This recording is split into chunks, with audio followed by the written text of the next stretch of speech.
We have an added feature before we begin the next set of presentations. Kathy Sturdivant caught me in the hall and said she has a major announcement to make. A major discovery has occurred at the 2016 Pikes Peak Library District Regional History Symposium, thanks to Arlene. Arlene, where are you? There she is. Arlene is waving over there. Everyone, look at the front of your brochure when it's folded closed. Look at the book she is holding. What does it say on it? School book.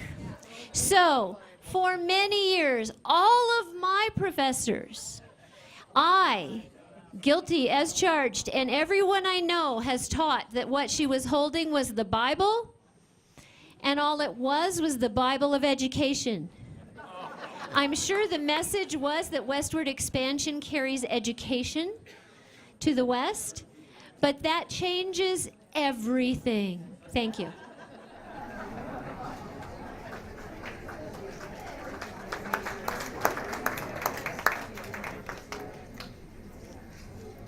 Our first presenter in this session is Steve Ruskin, is a native of Colorado Springs. He receives his PhD in the history and philosophy of science from the University of Notre Dame. He's the author of the book John Herschel's Cape Voyage, Private Science, Public Imagination, and the Ambitions of Empire, and numerous articles on the history of science. Welcome, Steve. Thanks, Mike. Is this good? Yeah. Okay, well, and before I start, if as Kathy pointed out in the last session, a myth is a fiction or a half-truth, do I have a couple myths for you? So I'm going to be talking about killer rats and missing links, two regional hoaxes that had national impact. In the first year, year of and the year following that Colorado became a state, 1876 and 1877, the Pikes Peak region played host to two hoaxes that started locally, although one of them was sort of planned from New York. But started locally and went national. So you've probably heard of these. These are killer rats and the missing link. And they were called humbugs in the 19th century. The hoax, anything that would have sort of scammed someone or tried to fool a large number of people, either for fun or profit or ideally both, would have been called a humbug. So these were humbugs. The first occurred in 1876, story of the killer rats, attacked by rats, terrible conflict on the summit of Pikes Peak, reported the Colorado Daily Chieftain in May of 1876. And then about a little less than a year and a half later, report of a missing link, that mythical creature that would bridge monkey and man in the Darwinian theory, appeared in the story A Colorado Giant, a Relic of Ages Past, in the Colorado Weekly Chieftain in September of 1877. Before I move on, the more astute of you in the audience will have noticed that the Colorado Chieftain papers, the Daily and the Weekly, are Pueblo newspapers. I'm not making any judgment. We all love our neighbors to the south, right? Everyone hear me okay? Is this good? Okay. So what I'm going to do, talk about the stories, the hoaxes that were perpetrated, talk about their backstories, what really happened, have a little analysis, and then conclude with the morals of the story. So the killer rats, a much shorter hoax or simpler hoax than the solid Muldoon, which was the missing link hoax. But the story went like this, as reported in the paper. Sergeant John O'Keefe, a signal station officer, returned to Pikes Peak with his provisions for the next couple weeks, including a side of beef. And when he went to bed that night, or actually when he started working that night, he was working in the signal station, sending down his weather reports. Rats attacked, okay? And he and his wife, because they were attracted by the smell of the side of beef.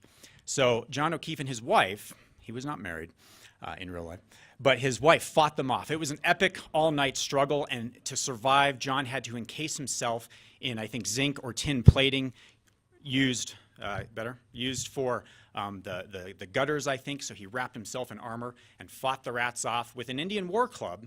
I don't know where he got that. And just in the darkness before the dawn, when all looked lost, his wife took the cable that was around the telegraph battery, threw it around the swarm of rats, turned it on and electrocuted many of them, sent the rest scurrying as the sun rose, and they were saved. Unfortunately, their baby daughter, who was asleep in the next room, had been devoured. as was the side of beef. Now, John was not married, nor did he have a baby, so that was the fiction. So what really happened? The backstory was that this hoax was the sort of the brainchild of a gentleman named Judge. He was a judge, Eliathan Price, who met Sergeant O'Keefe when O'Keefe had been brought before him to answer for some unknown charge. And they became drinking buddies, because that's what judges should do with the people who come before them in their courtroom.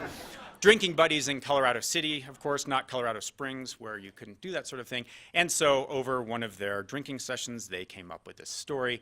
Now, it was quickly revealed to be a hoax, but even before it was, it spread. The story spread throughout Colorado. Denver, of course, picked it up. Then it went across the country and across the world, at least to Europe, and I think as far away as Egypt, where letters of condolences came in for baby Aaron from all over the world. And one fairly disturbed gentleman from New York wrote to the Pueblo chieftain, asked if he could get the services of an attorney to help him secure the skull of baby Aaron so he could keep it as a curiosity. Whatevs, as my 5-year-old likes to say. So that's the backstory to the killer rats. The missing link was as a more involved hoax, because it was actually planned from outside. I think I said New York earlier. It was sort of New York and Pennsylvania. We'll get to that in a second. But this hoax actually came to Colorado from elsewhere. But the gist of it was this. Near Beulah, Colorado, in September of 1877, a resident of Colorado Springs named William Conant discovered this fossilized man and brought it into Pueblo, where it was displayed. And initially, the question was not so much, is it legitimate, but what sort of legitimate is it? Is it an actual petrified man, or is it just an ancient sculpture of an ancient man? And this was a very tall man. It was about 7 feet or so. An ancient sculpture that perhaps would have been, made and buried by ancient Native Americans or something. Interestingly, it had a stubby tail. Unfortunately, I couldn't find a picture of the tail, and that was the whole gist of the thing, was this stubby tail. But I couldn't find a picture of the stubby tail, but you do. And this picture was taken in Colorado Springs. We got this from the Colorado Springs Pioneers Museum. Within the first week or so of its discovery, it was given the name the Solid Muldoon. And that comes from either a popular song of the time called Muldoon the Solid Man, or a famous wrestler named William Muldoon, who was a Greco-Roman world champion, and he lived in New York. So not exactly sure, but quickly it was called the Solid Muldoon, and that's kind of the name that stuck with it for the next 4 months. So it went on tour. Conant took it on tour, first in Colorado, from Pueblo to Colorado Springs, and this picture is taken in Colorado Springs. That's a same bigger version of the one we just saw, just the headshot. This was it in Colorado Springs. And then it went on to Nebraska, Missouri, Illinois, New York. The ultimate goal was to be New York, where it would be displayed. Conant didn't charge, well, it was in Colorado. It was just a scientific curiosity, right? He wasn't interested in making money off something that should be good, used for the benefit of science. But in order to make a little money along the way to help pay for expenses, he did start charging, apparently, once it left Colorado. And it had been authenticated by none other than P.T. Barnum, who we all know is an authority in such matters. So I'll get to that in a second as well. So here's the backstory. The Solid Muldoon was actually the creation of a man named George Hull. I could not find a picture of him. But he had actually created a different hoax, and he was a cigar manufacturer, had made some money. He was also an atheist. And that plays into his previous hoax. All his hoaxes, he had done one big one called the Cardiff Giant, was basically an effort to try to get, to try to promote science by making religion seem silly. He did this, of course, by making fake scientific specimens. Whatever. His own logic is a bit convoluted, so I won't go into that as a presentation in itself. But his goal with the Solid Muldoon was to create a missing link. Darwin's book, not The Origin of Species, that was 1859, but the Descent of Man, thank you, had just come out. So the idea of a missing link was very much on everyone's mind. So he made this in a mold. It wasn't carved, it was a mold. And this was his third version, the one we saw. The other two broke. But it was a concrete mixed with blood and meat and bones, because that would make it look very authentic, right? And the stub tail, of course. But he ran out of money for various reasons and had to turn to P.T. Barnum to help. And Barnum and he had some interaction in previous years. And Hull was out of money, so Barnum agreed to pay the burial expenses. So this could be buried and then discovered, right? All of Hull's previous hoax had occurred in New England. Barnum said, no, we can't bury this there. We've got to do it far away so it doesn't look like they're related. And of course, you can't really be involved, Mr. Hull. So Barnum says, I know a guy in Colorado Springs. His name's William Conant. We'll use him. And that's how Conant became involved. So Conant, Hull shipped the soul of Muldoon out to Pueblo. Hull met him there under an alias, and he and Conant, in about 5 months or so before Conant discovered the Muldoon, they buried it and let it sit there. They also buried some other fossils they'd made around it, so Conant could go back and every couple months, hey, I found a fossil, sea turtle, other things. It's a great area for fossils. I'm going to keep looking, right? And then to make a long story short, it went on tour. Everyone got very excited to see it. And but the hoax, the jig was up in January of 1878 when some of Hull's employees who had made the thing and a bitter ex-employee who Hull had made sign a contract at gunpoint, so he'd be a little there, spilled the beans and said, no, this thing is a fake. And this was again in New York. Let me take a quick drink here. Now, one of the ways this hoax was sort of perpetuated so well, the way it kept fooling people, I mean, not everyone believed, but it was just, it looked legitimate enough as it was going on tour that, people kept sort of being strung along. And the way they strung everyone along was by constantly invoking the names of scientists. As it went on tour, Conant, and then Barnum kept invoking the names of scientists. We're going to have this authenticated, especially when it gets to New York, because Barnum was from New York. When I get to New York, we're going to make sure some real scientists have a look, and I will tell you this thing is real. But why was Barnum involved at all? Well, when it was on display in Colorado Springs, I believe, Barnum came down, and of course this was all prearranged. No one knew that Barnum and Conant knew each other, but Barnum came down and said, Mr. Conant, I like this find of yours, I will give you $20,000 for it. Mr. Conant says, Mr. Barnum, I can't, this is for science, I refuse. Of course, they had planned this out in advance. I'll give you $25,000 for it. I'm sorry, Mr. Barnum, I couldn't possibly. So the goal, and that's kind of, so Barnum said, and then Barnum went public. So he did this with the press around. They had made a big show of it. So it looks like it's a legitimate specimen. Conant's not going to sell. And then so Barnum told the press later that Conant would not sell the solid Muldoon until it had been examined by Professor Marsh, Othniel Marsh, who was a famous paleontologist, or some other competent authority, giving this thing the appearance of being a disinterested scientific sort of specimen that they were just going to display to the public, right? And charge a little bit, for the privilege, because we have operating expenses. Barnum later said, it is my candid opinion that in this discovery we have found the missing link which Darwin claims connects mankind with the beast creation. The idea of a missing link was a very, very prominent in popular culture, but Darwin himself never said there would be a missing link and pegged his theory on. I mean, he did have the idea of transitionary specimens that might be found, but not a sort of smoking gun missing link. So as I was putting this presentation together in my paper, I sort of wondered what did Darwin think, because I did come across a few folks who did write to Darwin. One person wrote a long 15-page letter, another sent Darwin a picture and a shorter letter, but Darwin did not respond. However, I came across a letter, and I actually found this a long time ago, so I've been looking forward to this presentation for many years. In the Gazette, interestingly, the one response that Darwin did indirectly provide came through the Colorado Springs Gazette, and that was through two gentlemen, Mr. Tribe and Jaffray. I don't know if any of you heard of Tribe and Jaffray's bookstore. It was Colorado Springs, I think, first and most important bookstore. Provided, it was a great cultural resource. But they wrote, when the Muldoon was on display in Colorado Springs, they wrote to Darwin and sent him a picture that you've seen and said, Mr. Darwin, what do you think? Darwin did not reply, but apparently Darwin directed his son, Francis, to reply.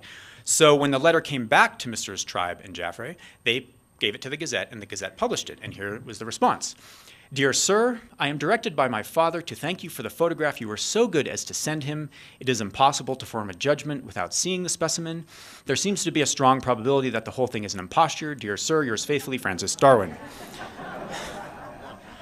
Now, I know my earlier work was on a gentleman, John Herschel, who Darwin looked up to. This is a British scientist. Long story short, my guess is that the Darwin family, reading between the lines here, and especially that last line, the Darwin family is probably saying, please stop bothering us with this. So, moving on. What makes an effective hoax? Why were these hoaxes so effective? I think there are three factors, having looked at these two hoaxes and some others. There's distance, that is, the further a hoax is said to have occurred away from where people can independently verify it, the much easier it is because no one can gainsay it, no one can contradict it, right? Authority. The more that authority, in any form, legitimate or not, is associated with a hoax. You see the names of Darwin and Othniel Marsh in with the Saul Muldoon. As a casual reader, you think, all right, and they're going to get it authenticated once they get to New York, right? And they never did. So authority matters, even if it's not, the authority actually doesn't make a pronouncement, just the appearance. And then preconditioning. I think when hoaxes are embedded in a context of legitimate, true events or facts that people know, even if the hoax itself is not, when it's sort of placed and bookended by legitimate events, it gives the hoax the appearance of that much more legitimacy. So those who perpetrate a hoax will do these sorts of things. So let's talk specifics. Analyzing the killer rats, we know that summit of Pikes Peak was, of course, quite remote. Not many Americans everyone knew of Pikes Peak, even on the East Coast. It was a famous mountain even in the 1870s, but very few had seen it. And of those who had, very few had actually climbed it. Even many residents of Colorado Springs had never been to the summit. So why shouldn't there be killer rats up there, right? And then authority. I mean, in this smaller instance, John O'Keefe, he was a soldier.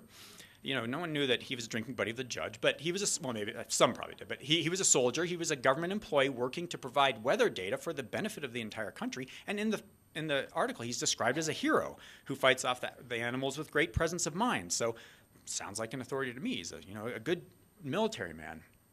And then preconditioning, on the summit of Pikes Peak, again, no one had too much context for Pikes Peak, but in the few years of the signal station's existence, as John Stansfield is going to talk about next, there were crazy stories coming down of monsters and strange lights, and those few who had been to the summit of Pikes Peak knew that there were some rodents up there. Of course, we all know the killer, lethal marmots. Similarly, with the solid Muldoon, the pattern continues. No one had ever been to Beulah. Few had. No one. Anything could happen in Beulah in the 1870s. No one knew about the place, much less in Colorado, much less the rest of the country. So why not, right? Especially if Conant's coming back every couple months saying, "Ooh, I'm finding fossils. Maybe there's other stuff out there." Authority, as I pointed out, Barnum and Conant were constantly making sure the names Darwin and Othniel Marsh and others were in the same articles as the Muldoon, at least so when readers were reading this all over the country, they're thinking, oh, well, science, there's science in here. This is science involved. And granted, Darwin obviously didn't want to touch it with a 10-foot pole, nor did anyone else. And then finally, preconditioning. In the 1870s, fossil discoveries, legitimate ones, were being made all over the West, especially in Colorado. For example, just a few months before the Muldoon was discovered, Arthur Lakes of Colorado School of Mines, the library is named after him. One of its first professors discovered a large number of dinosaur fossils up near Morrison by Red Rocks, and so that was just a couple months before. Mere coincidence, but Barnum and Hull couldn't have been happier about it, I'm sure. And then, in December of 1877, while the Muldoon was on display in New York, Professor James Kerr of Colorado College discovered large reptiles in Garden of the Gods. And this article here comes from the New York Times. So you see that while the Muldoon's on display, and again, it's just coincidence, but it really benefited Barnum and Hull and Conant, New Yorkers are reading about other discoveries made very close to where the Muldoon was discovered. So it's no surprise, I think, that when these are bookended, or a petrified man is discovered in the midst of all these sorts of discoveries, you can't blame the readers of newspapers and so on for thinking, oh yeah, it seems legitimate. So wrapping up, these stories have morals. Barnum was sanguine. He was a perpetrator, of course, of many 19th century humbugs. And he had this optimistic hope that, one day humanity would outgrow humbugs, because we'd reach the time when men are kind and just and honest, when they only want what is fair and right, judge only on real and true evidence, and take nothing for granted. Then there will be no place left for any humbugs, either harmless or hurtful. 21st century, we're constantly being bombarded for requests to take our money, right, from deposed Nigerian princes and politicians. I'm not sure we've achieved this state, and I don't think Darwin I don't think Barnum ever really wanted us to. But fortunately, there's a better, and I think more appropriate moral. This was provided by the Dodge City of Kansas Times. They sent one of their reporters to view the Muldoon when it was on display, probably in Kansas City. 2 minutes, great. And the reporter came back and wrote this wonderfully epic poem, evolutionary poem, connecting man, human, present-day man, and his evolution all the way back to seaweed with the Sala Muldoon square in the middle as the missing link. So I'm going to close by, and then they end with a moral. So I'm going to close by reading just a bit of this poem. I've sort of chopped it up a bit because it is quite long and epic, and so not all of the bits will rhyme because I took some chunks out. But here's how it goes. In the transition period, the time we will have to guess, 100 million years ago, or it might be something less, when seaweed smiled to seaweed on old ocean's heaving breast, this led to the propagation of the prehistoric man. But it finally graduated up to the big Muldoon. 10 million years the seaweed had lain silent in the tomb. A short stubtail was left him, perhaps for more there wasn't room, just to show how much improvement between him and the baboon. So now the chain's completed, the missing link we scan, between the seaweed family and the present perfect man. And Darwin's theory justified. Conant knows it is a sin, but Barnum coppers all the monkeys now and plays Muldoon to win. And the moral? Now when people talk, a mortal man, of cherubims with wings, just tell them of the man they found at Colorado Springs.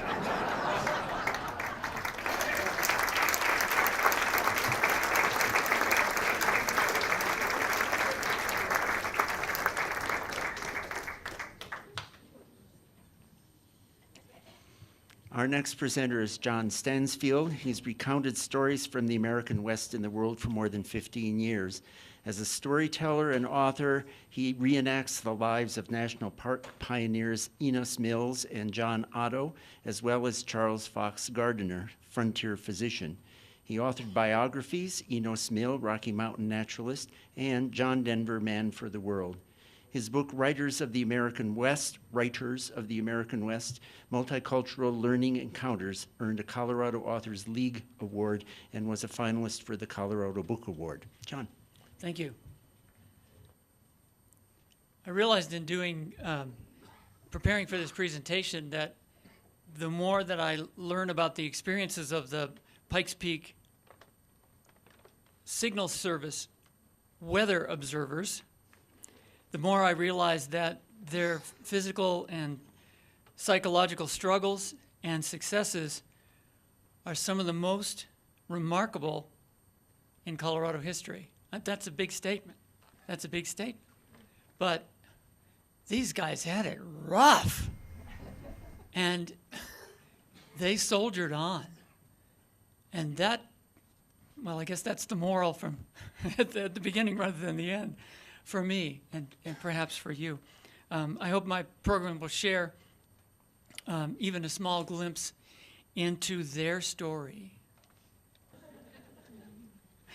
How many of you have been to the top of Pikes Peak before? Whoa, okay. You won't see this there anymore, unfortunately. But so I just want to share a couple of photos of the two early signal stations so that you can just get a sense of what it was all about. This is the first signal station, constructed in 1873. It was about 18 by 30 feet, and it was, well, we'll talk about what it was. Basically, though, if you look on the left-hand side, you'll see those poles sticking up, and I'm not sure if it's clear enough for you actually to see the telegraph wire coming in. But of course, the telegraph was their connection to the outside world, to Colorado Springs and to the rest of the world. Looking at the other side, this would be from the southeast side. Here are a couple of the agents of the signal station relaxing on an actual, looks like warm day, very rare. The highest temperature they ever recorded in 15 years of the signal station was 61 degrees. The lowest, I won't even mention how low it was. 10 years later, in 1883, the Signal Service decided that the men had had enough of that incredibly leaky, horrible place, and they built another incredibly leaky but larger place in which they could live. And the wall of this, the eastern wall of this station, is still visible. It's actually built into the viewing platform at the top of Pikes Peak, and that's all that's left of it, except for an incredible lot of stories. Here's the other side of that station. This would be the front or the eastern side of that station. And here we can see some of the weather observers in the photo. And probably, I have no idea who these people are, but there's a woman there, and there's another dog. And then there's this dog down here. And that, well, this is about myths and legends, and mysteries, right? Well, I had to create a mystery because I didn't really have one in my presentation until I started reading vague references to a dog called Seldom Fed, whom the story goes Sergeant John O'Keefe intended to write about but never did, to create a tall tale about him.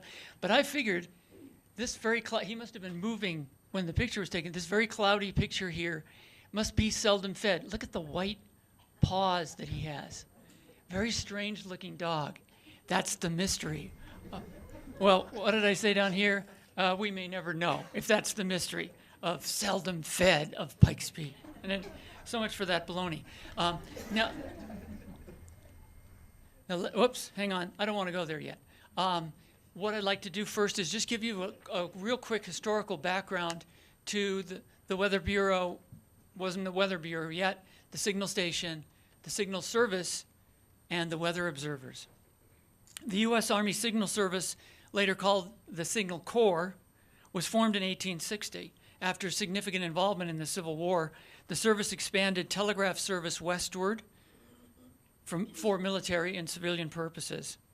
For decades, businesses and meteorologists had lobbied for a nationwide weather research and prediction system, unsuccessfully.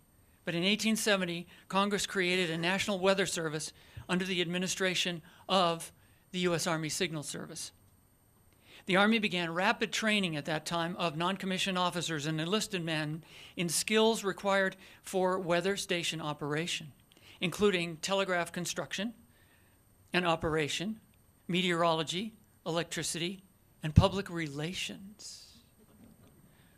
Hundreds of year-round weather stations soon emerged, almost instantaneously emerged in cities, military posts, and other critical locations around the nation. The first high-altitude signal station, Mount Washington in New Hampshire, opened in 1870, the very year that Congress created the act. The nation's second high-altitude weather station was identified for the summit of Pikes Peak in 1873. The peak provided a visual range of great distance in all directions, as you all know that raised your hands, and much easier access than other Colorado high peaks. Severe storm systems could be spotted before they reached the more populous eastern states. Never before attempted research into high-altitude winds and weather behavior could be conducted at the top of Pikes Peak, which is 8,000 feet higher, roughly, than the top of Mount Washington, although perhaps no more severe in weather. And so, just as a side note, information about high-altitude human physiology was also derived from those living at the summit, even though we perhaps didn't know we were going to start to get that information until these brave men attempted to live in such an unhospitable place. Inhospitable? Oh, well. In the summer of 1873, the Signal Service chose the Bear Creek Trail for their path to the peak. The trail was longer but more gradual, the longer but more gradual of the two routes available, the other starting in Ruxton Canyon and going essentially straight up Pikes Peak. The route, the Bear Creek Trail, traveled 17 miles from the newly founded Colorado Springs, past glacial Mystic Lake, now Lake Moraine, And then above the trees across alpine tundra to the summit, an elevation gain of more than 7,000 feet. The service found that the summit, when they inspected it that summer, was suitable for weather observation. Construction of the station began not really immediately, but quite soon after that, and before the short summer ended. At a cost of $2,500, a Denver contractor and crew finished the building in time for the dedication ceremony on October the 11th, 1873. Despite 18-inch thick rock walls, the squat two-room station proved inadequate for the intense climate of the peak. Windows, doors, even the walls themselves admitted cold wind and snow. The roof at times threatened to sail away in the high winds unless held down by tons of rock. And if we go back just for a second, you can see some of those jagged tons of rock sticking up and holding down. I mean, take a look. Do you think that's going to catch the wind, that edge of the roof right there? It did. Most important, when this station was occupied, the usual staffing, almost always for 15 years' time, was a sergeant in charge and 2 enlisted soldiers. An equal number of people, they're quite more variable, manned the telegraph office and coordinated supply activities for the signal station on top of Pikes Peak. And those folks were down in Colorado Springs. Now, I'll learn how to use this. There we go. As Mike said, I'm not going to read all this stuff, but actually I am. But I'll read it. I'll read it quickly if I can find the right page here on my computer. Very quickly, this is some of what the lifestyle was like from 1873 to 1888. Daily weather observations. At least at first, and it grew to be much more irregular after that, at least at first there were 7 daily meteorological observations. Maintenance problems were constantly occupying the residents of the peak. The building, I've already hinted at some of those things. The telegraph line, just absolutely constant. They were probably, and I don't know how many years this was the case, they were probably out of contact with Colorado Springs many more days, many more weeks, many more months than they were in contact with Colorado Springs and the rest of the world. Extreme weather conditions, as you can imagine. And if some of you have been, do we have any Adaman Club members here? Well, you know the Adaman Club that goes up in anticipation of yes, congratulations. In preparation for New Year's Eve, they know, we all know, I think, at least by secondhand. Cold, high wind, snow, drifting snow, hail, sleet, rain, just about any kind of weather condition you could imagine strikes the top of Pikes Peak. Trail travel experiences, going up, going down the Bear Creek Trail, frequent snow blockages, drifts, incredible drifts, forcing people on the trail to bivouac, sometimes with no food, with, of course, no shelter. Let me just mention that at Mystic Lake, there was one shelter up on the way to the peak, and that was a log cabin that was built by the Signal Service and was a lifesaver for many people who traveled the trail.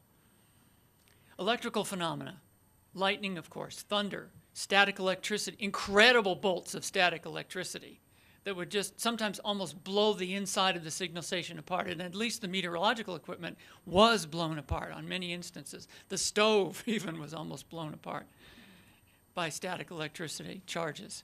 And St. Elmo's fire. Celestial phenomena. They were the beneficiaries of incredible celestial phenomena at the top. I can't name all of them, but auras around the sun and the moon, rainbows. We would expect that, but incredible views of rainbows, double and triple rainbows, moonbows, If you've never seen a moonbow, it is a rare and wonderful thing.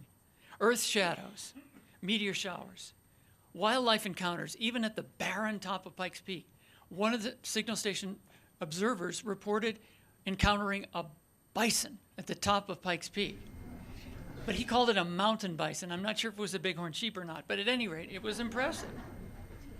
Bear, on the trail especially, deer, elk, marmot, bushy-tailed wood rats, not the one Steve was talking about yet, squirrel, weasels, eagles, and the ever-dangerous mountain rats. Tourist visitors. No, they weren't. Well, some of them were. Yeah. Colorado City, when they were off duty, Colorado City saloons and brothels and fistfights, and you can imagine what else. And I think very important, community and national relations, that training that they got in public relations paid off. Because as soon as the first message was telegraphed down in early November of 1873 to Colorado Springs and sent along to D.C. and to intensive newspapers, people began to tune in. It was like Facebook in those days, or Twitter, you know. They had fans, people who liked them all across the nation. And so they became quite famous and sought after, even though there they were up in their lonely palace in the skies.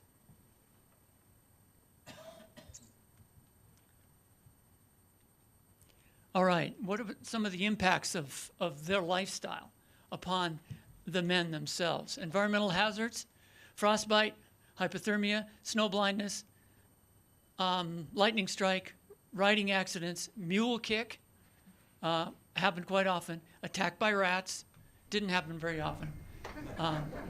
Death, it did happen, unfortunately, to several of the men who were working there. Diseases, as you might expect, but insomnia, especially sleeping at high altitude, is not the best way to sleep at all. Insomnia became a real problem for the men who occupied the station. Diphtheria struck them. Altitude sickness for them and the visitors. Pikes Peak fever, they called it. Pulmonary edema, fluid on the lungs, very dangerous condition, and even worse, cerebral edema, fluid on the brain. And so mental conditions, boredom, depression, lassitude, stress. I think you can probably all read the rest, and I'll talk briefly about hyperactive imagination disorder.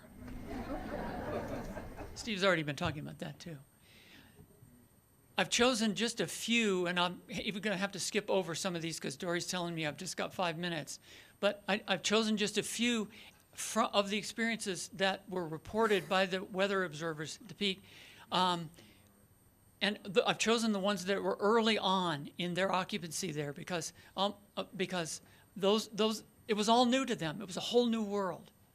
And their discoveries, I think, expressed that sense of awe and terror.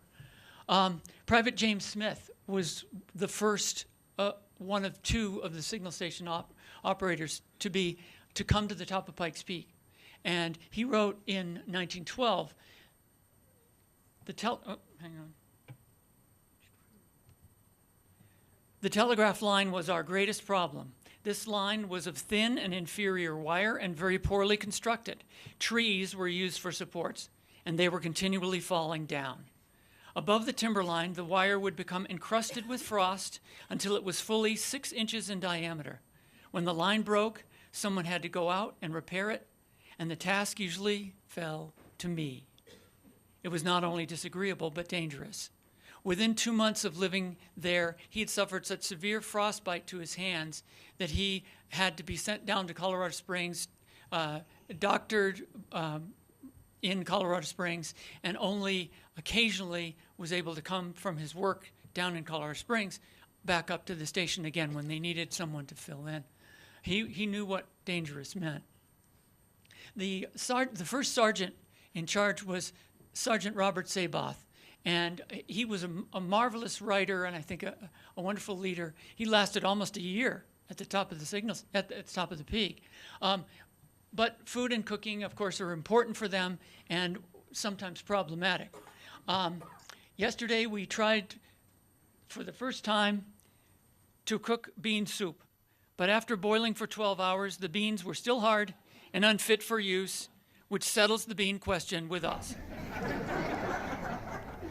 December 25th, this is in the Pikes Peak Signal Station daily log. The past was in the letter, as you can see, to Captain Howgate of the Signal Service. On December 25th, to remind us of the day's importance, Private Leander Lemon has provided an excellent and bountiful dinner consisting of roast saddle of venison, baked potatoes that finely cooked, and sundries with a cranberry pie for dessert. We also drank a Merry Christmas to all the world below in a whiskey toddy. And there's the kitchen, which you will not see in the Colorado Springs Parade of Homes. This was actually the kitchen of the second signal station. And beans, even though they had a pressure cooker then, beans didn't cook then either. Let me just pick out one of these here. The second one. Come on. The second one from Sergeant Saboth, talking about extreme weather conditions. Privates Lemon and Kramer started for timberline while I put the line in shape on the summit. The weather turned very cold and the snowdrifts were terrible. Lemon returned and reported that Kramer had lost him in the storm. I feared that Kramer, who was just in his first few days at the top of Pikes Peak, I feared that Kramer had wandered too far from the trail to be found. I soon caught up with him. His whole face and both ears were frostbitten and his eyes glued together. With cheering words and a good drink, I roused him for the long trip ahead. The weather in the meantime had turned intensely cold, thermometer 20 degrees below zero. Sergeant Saboth. Sergeant Saboth delivered, prior to John O'Keefe's tenancy on the signal station, Sergeant Saboth delivered the first tall tale from Pikes Peak when he telegraphed to the outside world the story of an encounter with a strange creature in Mystic Lake. The Colorado Springs Weekly Gazette, December 6, 1973, reported the story under the headline, "A Mighty Monster." Mr. S. describes the creature as about 100 feet in length. Its body of a light brown color and covered with large scales. The eyes were small and seemed to glance rapidly in every direction. As this creature glided rapidly through the water, Mr. S. is confident he has not exaggerated the length of the monster. And so, here we go, past this prelude, whatever that is. Saboth's yarn paved the way for Sergeant John O'Keefe and the Rocky Mountain Rats and many other of his tales that would soon be forthcoming from the summit of Pikes Peak and believed by many in places around the nation and the world, and also laughed at by people around the world. Although much of life at the top of the peak in those days was really no laughing matter. Thank you.